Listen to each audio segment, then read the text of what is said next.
Du jazz, un château, un joli parc et des vieilles voitures. Ce week-end, la première édition de l'art automobile dans le cadre des Journées du patrimoine a eu lieu au château de Grousset à Montfort-l'Amaury.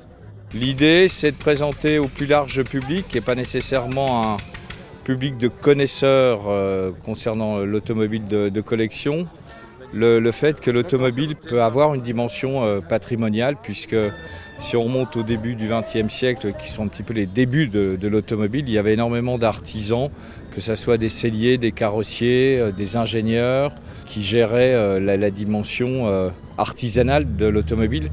Les passionnés sont venus de toute la région parisienne pour cette première, l'occasion pour eux de découvrir ou redécouvrir des véhicules rares.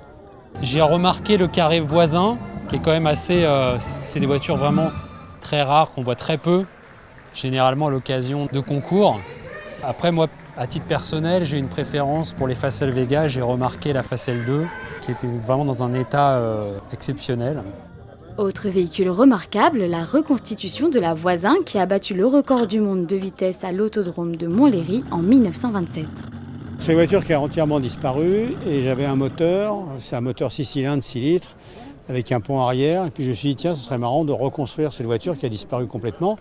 Donc on a dessiné la voiture d'après 6-7 photos, un peu plus. Et après on l'a reconstruite en l'espace d'un an et demi, c'était fait. Au total, 2000 personnes sont venues admirer les véhicules anciens. Les organisateurs pensent déjà à la seconde édition qui devrait avoir lieu pendant les Journées du patrimoine l'année prochaine.